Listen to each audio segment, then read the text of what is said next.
এনটিভির পর্দায় চলে এসেছি। সাথে নিয়ে তোমাদের প্রিয় আয়োজন কুইজ শো জানার আছে বলার আছে। তোমাদের সাথে আছি আমি এশান। আজকের আয়োজনের শুরুতেই তোমাদেরকে জানিয়ে দেব রাবেয়া খাতুন সম্পর্কে কিছু তথ্য। বাংলাদেশের প্রখ্যাত কথা সাহিত্যিক রাবেয়া খাতুন এবছর সাহিত্যে অসামান্য অবদানের জন্য স্বাধীনতা দিবস পুরস্কার লাভ করেছেন। তিনি 1935 সালের 27 ডিসেম্বর জন্মগ্রহণ করেন। তার জনপ্রিয় উপন্যাসগুলোর মধ্যে মেঘের পরে মেঘ, কখনো বৃষ্টি ও মধুমতি নিয়ে নির্মিত হয়েছে চলচ্চিত্র। তিনি 21 পদক, বাংলা একাডেমি পুরস্কার সহ অসংখ্য পুরস্কারে ভূষিত হয়েছেন। বন্ধুরা, আজকে আমাদের মাঝে উপস্থিত আছেন সঙ্গীত শিল্পী রিমা। চলো তার সঙ্গে কথা বলি। কেমন আছেন আপু? আলহামদুলিল্লাহ ভালো আছি, তুমি ভালো আছো? আমিও খুব ভালো আছি। আপনাকে স্বাগত জানাচ্ছি আমাদের আয়োজনে। Thank you. তো গান নিয়ে তো নিশ্চয়ই ব্যস্ততা চলছেই, তো একটু জানতে চাইছি যে এখন ব্যস্ততাটা বিশেষ করে কোন বিষয়টা নিয়ে চলছে? ব্যস্ততা তো মানে পারিবারিক ব্যস্ততা, ব্যক্তিগত ব্যস্ততা এগুলো তো আছে, তার পাশাপাশি গানের ব্যস্ততা, যেহেতু গান করি মানে প্রফেশনালি ওইভাবে গানটাকে না নিলেও ব্যস্ত থাকছি গানের ভিতরেই। কারণ হচ্ছে যে গত 1.5 বছর হয় আমার একটা অ্যালবাম এসেছে বাজারে। হ্যাঁ, দ্বিতীয় একক অ্যালবাম, এটা জীবনের খেয়াঘাটের শিরোনামে। তো এই অ্যালবামটার পরে অনেক রেসপন্স পাচ্ছি এবং নেক্সট কাজ কবে কি করব এরকম 1.5 বছর হয়ে গেছে, সময় অনেকের প্রশ্নের সম্মুখীন হচ্ছি। নতুন কাজ যেহেতু করছি না এখনো, আর এমনি বাংলাদেশ টেলিভিশনে বেতারে এগুলো তো গাচ্ছি, স্টেজ পারফরম্যান্স করছি, এগুলো নিয়ে আছে টুকটাক বিভিন্ন অকেশনালি প্রোগ্রাম করছি, এগুলো তো ব্যস্ততা গান নিয়ে মোটামুটি ব্যস্ততা তাহলে ভালোই চলছে। তো আপু, আমরা গানের গল্প শুনবো, অ্যালবামের গল্প শুনবো, তবে একটা গান শুনে নি আগে। অবশ্যই। ঠিক আছে, কোন গানটি শুনবো আজকে? যেহেতু এটা মার্চ মাস, সামনে 26 মাস, স্বাধীনতার মাস, তো আমি সেই জন্য চাচ্ছি যে একটা দেশের গান করি প্রথমে। যে গানটি করতে চাচ্ছি, গানটির কথা লিখেছেন রফিকুজ্জামান এবং সুর করেছেন শ্রদ্ধেয় আহমেদ ইমতিয়াজ বুলবুল স্যার।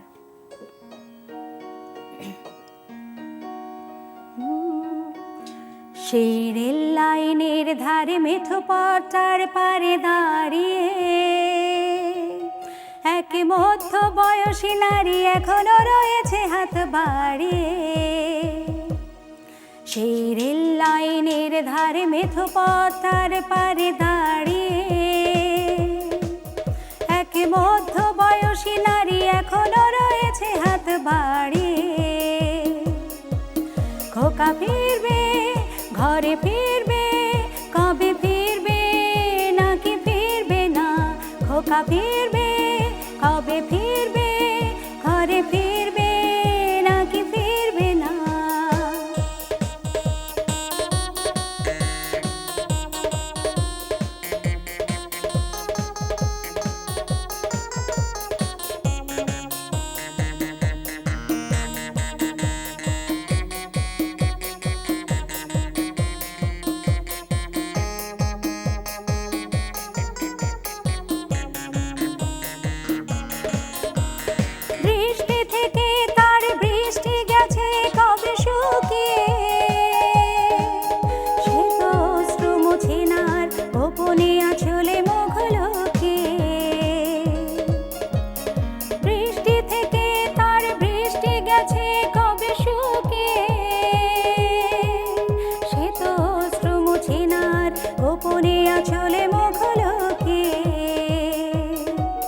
শুধু শূন্যে চেয়ে থাকে যেন আকাশের সীমা ছাড়িয়ে।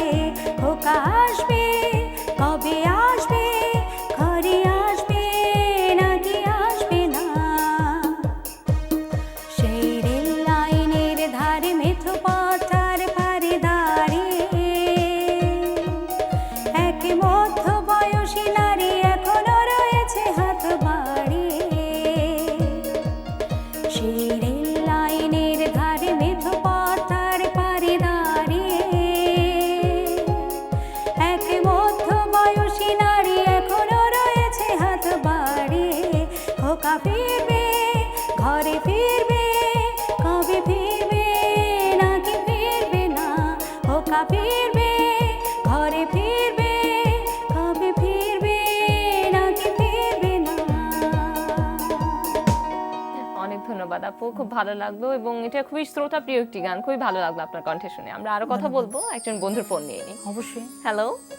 হ্যালো, আসসালামু আলাইকুম। ওয়ালাইকুম আসসালাম, কে বলছো? তাহাজিদ আক্তার মীরা। কেমন আছো? ভালো আছি।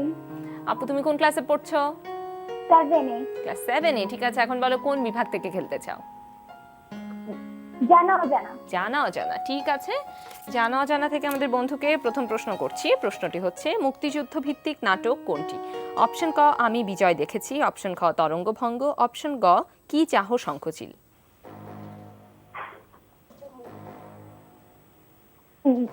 অপশন খ তরঙ্গ। অপশন খ, তরঙ্গভঙ্গ নিলাম, কিন্তু বন্ধু উত্তরটি হলো না। সঠিক উত্তর ছিল অপশন গ, কি চাহো শঙ্খচিল, যেটি রচনা ছিল মমতাজউদ্দিন আহমেদের। আর একজন বন্ধু ফোন করেছে। হ্যালো। হ্যালো, হ্যালো, কি বলছো? আমি ঈশিতা। বুঝিনি, আরেকবার বলো নামটা। আমি ঈশিতা। ঈশিতা, কেমন আছো? জি ভালো আছি, আপনি ভালো আছেন? আমিও খুব ভালো আছি। ঈশিতা, তুমি কোন ক্লাসে পড়ছো? আমি ক্লাস 9-এ। ক্লাস 9-এ। এখন বলো তো কোন বিভাগ থেকে খেলতে চাও? ছোটদের পার্লামেন্ট। ছোটদের পার্লামেন্ট, ঠিক আছে। ছোটদের পার্লামেন্ট থেকে ঈশিতাকে প্রথম প্রশ্ন করছি। প্রশ্নটি হচ্ছে, ন্যায়পাল বা অম্বুডসমান শব্দটির অর্থ কি? অপশন ক, বিচারক। অপশন খ, নীতিবান। অপশন গ, প্রতিনিধি। ঝটপট উত্তর দিতে হবে। নেপাল অম্বুডসম্যান, অপশন গ, প্রতিনিধি। অপশন গ, প্রতিনিধি নিলাম, এবং তোমার উত্তর একদম সঠিক। অভিনন্দন তোমাকে 500 টাকা সমমূল্যের বইয়ের জন্য। এবার দ্বিতীয় প্রশ্নে যাচ্ছি। প্রশ্নটি হচ্ছে, ইংল্যান্ডের প্রাচীন সরকার পরিচালনা বিষয়ক ক্ষুদ্র পরিষদ উইটেনগিমেট কাদেরকে নিয়ে গঠিত হতো? অপশন ক, জ্ঞানী, প্রভাবশালী ও বিশপ। অপশন খ, পোপ, রাজা ও চার্চ। অপশন গ, চার্চ ও সামন্ত প্রভু।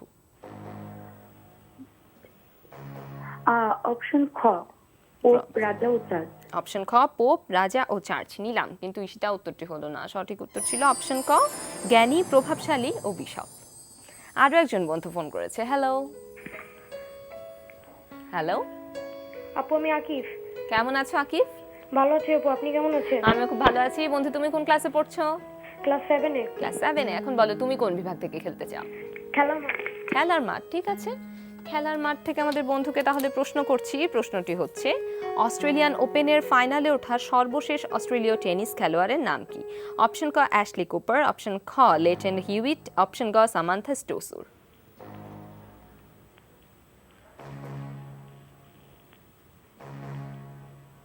ঝটপট বলতে হবে, সময় চলে যাচ্ছে। Ashley Cooper. আরেকবার বলো। অপশন ক, অ্যাশলি কুপার। অপশন ক, অ্যাশলি কুপার নিলাম, কিন্তু উত্তরটি হলো না। সঠিক উত্তর ছিল অপশন খ, লেটন হিউইট, যেটি 2005 সালের ঘটনা।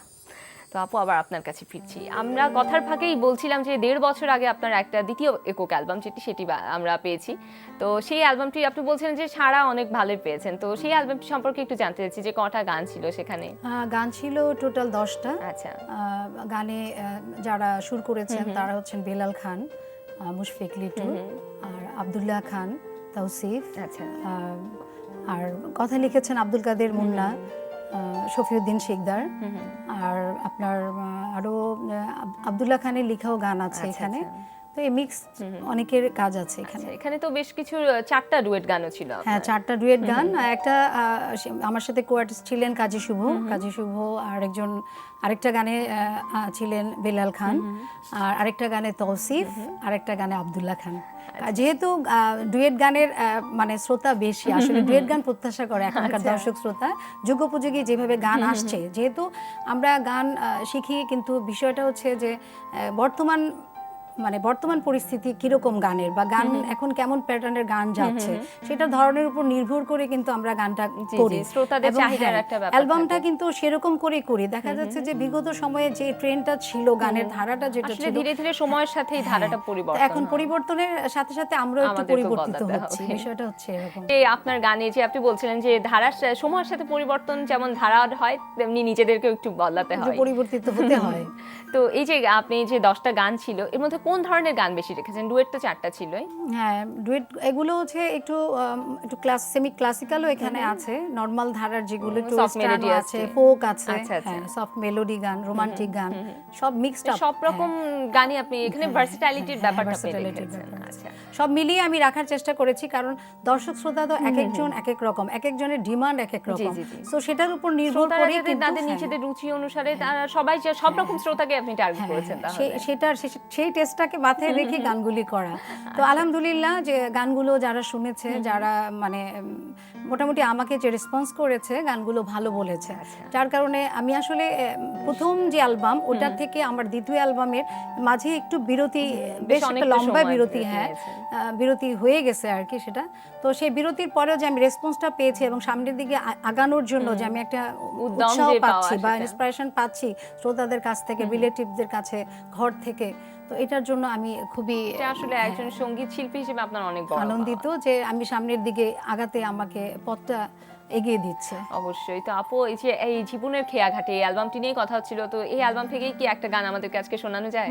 অবশ্যই, আমি তাহলে টাইটেল সংটাই করি। আর এই গানটা অলরেডি মানে ইউটিউবে অনেক ভিউয়ার্স, যেটা হ্যাঁ ইদানিং যেটা সবাই অনেকেই বলে যে ইউটিউব ভিত্তিক কি হয়ে গেছে গান আসলে, তো সেই হিসাবে ভিউয়ার্স অনেক বেশি লক্ষ্য করা যাচ্ছে এই গানটাতে।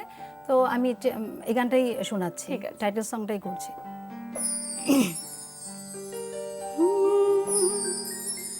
জীবনের খেয়া ঘাটে আমি আছি, তুমি কই?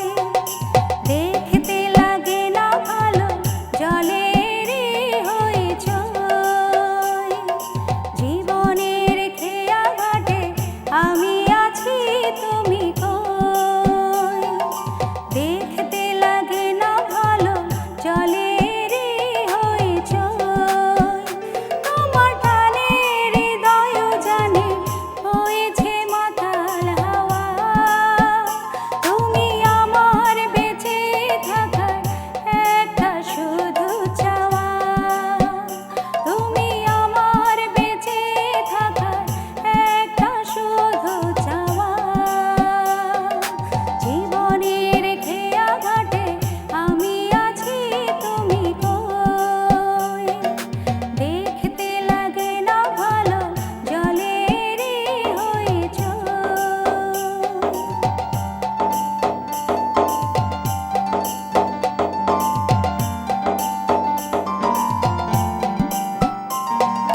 মায়ারি দুপুরে নীলিমায় খুঁজি তোমায়। চাতক মন শুধু আছে তোমার আশায়।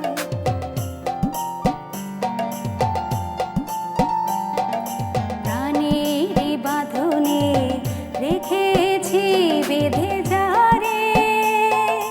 তাকে ছাড়া মন কি করে থাকতে পারে?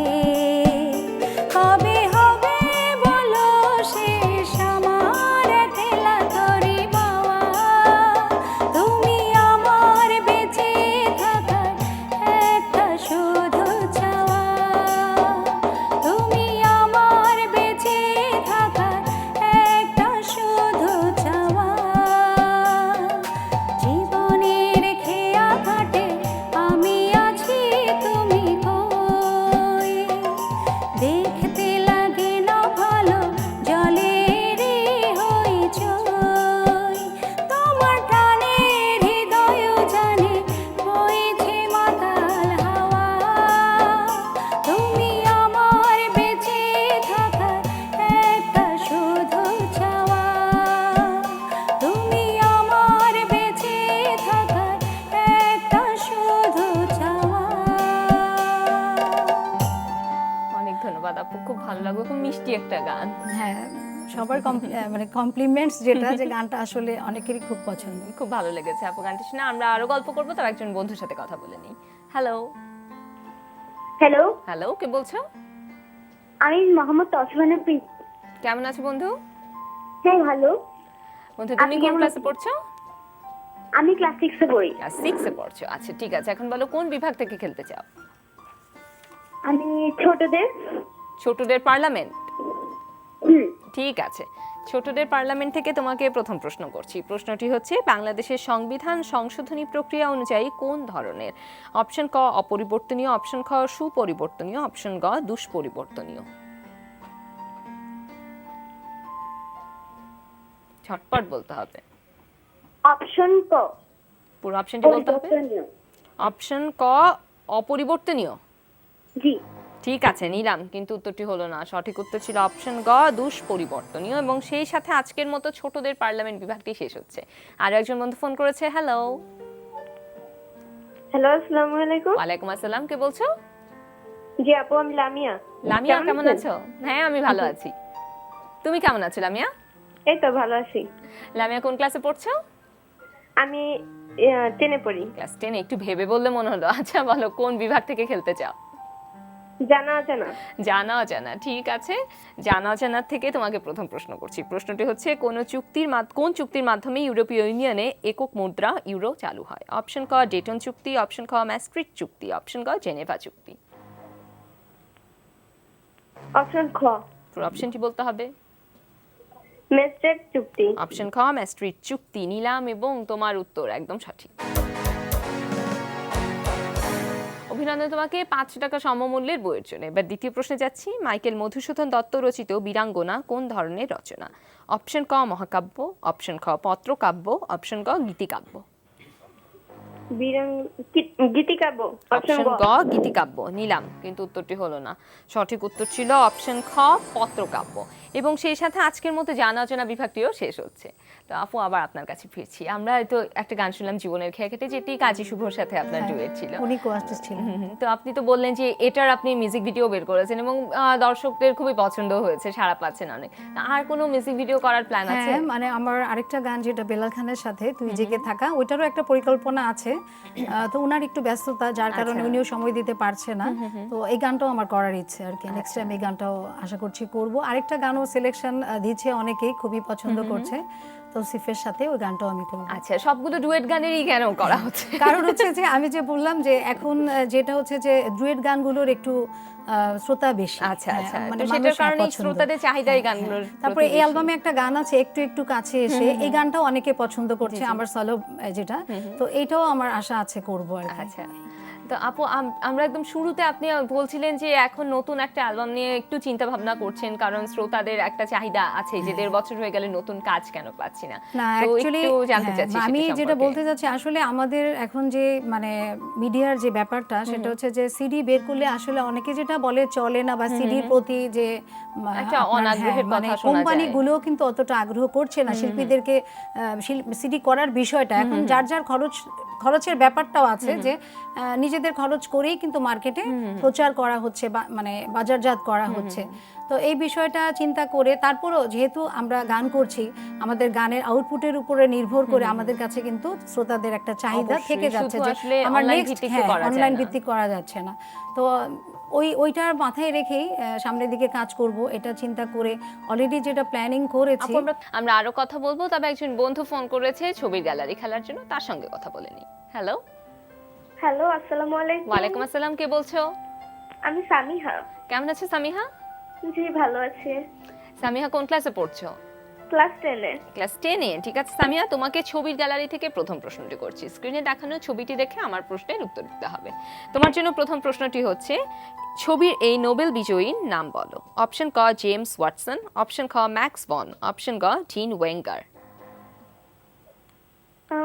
অপশন ক জেমস ওয়াটসন। অপশন ক জেমস ওয়াটসন নিলাম, এবং তোমার উত্তর একদম সঠিক। অভিনন্দন তোমাকে 5 টাকা সমমূল্যের বইয়ের জন্য। এবার দ্বিতীয় প্রশ্নে যাচ্ছি। এই ভাস্কর্যটির নাম বলো। অপশনগুলো বলছি। অপশন ক emperors Yan and Hong, option খ Genghis Khan statue Mongolia, option গ Peter the great statue Russia. Option গ Peter the great statue Russia. নিলাম, কিন্তু উত্তরটি হলো না। সঠিক উত্তর ছিল অপশন গ এম্পারার্স ইয়ান অ্যান্ড হোং। জানা হয়ে গেল। আরো একজন বন্ধু ফোন করেছে। হ্যালো। হ্যালো। হ্যালো, কে বলছো? আপু, আমি জ্যোতি। কেমন আছো জ্যোতি? ভালো আছি আপু। জ্যোতি কোন ক্লাসে পড়ছো? আপু, আমি ক্লাস 7-এ পড়ি। ক্লাস 7-এ পড়ো, ঠিক আছে। আপু, এখন বলো কোন বিভাগ থেকে খেলতে চাও? খেলার মাঠ। খেলার মাঠ, ঠিক আছে। খেলার মাঠ থেকে তোমাকে প্রথম প্রশ্ন করছি। প্রশ্নটি হচ্ছে, 2016 সালে ফিফা ক্লাব বিশ্বকাপ শিরোপা জিতেছে কোন ক্লাব? অপশন ক বার্সেলোনা, অপশন খ রিয়াল মাদ্রিদ, অপশন গ অ্যাটলেটিকো ন্যাসিওনাল। অপশন খ রিয়াল মাদ্রিদ। অপশন খ রিয়াল মাদ্রিদ নিলাম, এবং তোমার উত্তর একদম সঠিক। অভিনন্দন তোমাকে। 500 টাকা সমমূল্যের প্রয়োজন এবং সবাইকে জানিয়ে রাখছি রিয়াল মাদ্রিদ কাশিমা অ্যান্টলার্সের বিপক্ষে 4-2 গোলে জিতেছে। এবার তোমার জন্য থাকছে দ্বিতীয় প্রশ্ন। প্রশ্নটি হচ্ছে আন্তর্জাতিক ওয়ানডে ক্রিকেটে সবচেয়ে বেশি সেঞ্চুরি করেছেন শচীন তেন্ডুলকার। বলতে হবে তার সেঞ্চুরির সংখ্যা কত। অপশন ক 50, অপশন খ 49, অপশন গ 51। 50। অপশন ক 50। আরেকবার বলো। ঠিক আছে নিলাম। আরেকবার বলো। অপশন ক 50। অপশন ক 50। ঠিক আছে নিলাম, কিন্তু উত্তরটি হলো না। সঠিক উত্তর ছিল অপশন খ 49। জানা হয়ে গেল। এবার আপু আবার আপনার কাছে ফিরছি। আমরা বিরতির আগে বলছিলাম যে আপনার যে সেকেন্ড অ্যালবামের প্ল্যানিং আপনি শুরু করেছেন, সেই প্ল্যানিংটা সম্পর্কে জানবো। থার্ড অ্যালবামের প্ল্যানিংটা অলরেডি মানে এটা পরিকল্পনাই করছি এবং কথা হয়েছে 2-3 জন মিউজিক ডিরেক্টরের সাথে, রিসিসদের সাথে। তো এখানেও আমার ওরকমই ইচ্ছা, যেহেতু এটা সব ধাঁচের গান, classic, semi classic, western, folk, romantic ধাঁচের, সফট রোমান্টিক, হ্যাঁ এরকমই করব। যেহেতু যুগোপযোগী দিকটা চিন্তা করতে হচ্ছে এবং সব শ্রোতাদের একটা রুচিরও ব্যাপার রয়েছে। তো এই যে আপু আপনার তো এটা আপনার যে অ্যালবামটি পাবো সেটি হবে আপনার তৃতীয় একক অ্যালবাম। এবং আপনি বলছিলেন যে প্রথম একক অ্যালবাম এবং দ্বিতীয় অ্যালবামের মধ্যে অনেক লম্বা একটা বিরতি নিয়েছিলেন। তো সেই প্রথম অ্যালবামের গল্পটা একটু শুনতে চাই। অ্যাকচুয়ালি এটা আমার মানে একটু ইতিহাসই আর কি বলা যাবে, কারণ হচ্ছে এটা একটু বেশি আগের। আমি আসলে ইন্ডাস্ট্রিতে সবাই চিনে মিল্টন খন্দকার, কথা music director and lyricist and tenure. তো মিল্টন ভাইয়ের হাত ধরেই আসলে আমার এই গানের জগতে আসা। তো মিল্টন ভাইয়ের কালেক্টেড শিল্পী ছিলাম শুরুতে আমি। অনেক সিডি করেছিলেন তখন উনি। তো তখনকার ওনার আমার ভাগ্য হয়েছিল 5th অ্যালবামটা ওনার করার আর কি। তো ওই সময় সমসাময়িক অনেক শিল্পীদেরই উনি কাজ করিয়েছিলেন। তো তখনকার আমি গিয়েছিলাম ওনার কাছে গান আনার জন্য, মানে এমনি মিক্সড অ্যালবামের কাজের জন্য। তো উনি আমাকে খুব আমার ভয়েস শুনে, গান শুনে খুব পছন্দ করে বললেন যে তোমার ভয়েসটা ভালো, তুমি একটা সলো একক অ্যালবাম আমি তোমাকে দিয়ে করাবো। তো সেটা আমার জন্য আসলে একটা ভাগ্যের ব্যাপার ছিল যে ওনার মতো একজন এত গুণী মানুষ আমাকে অফারটা করেছিল। তো ওই সময় থেকেই আসলে গানটা শুরু করা।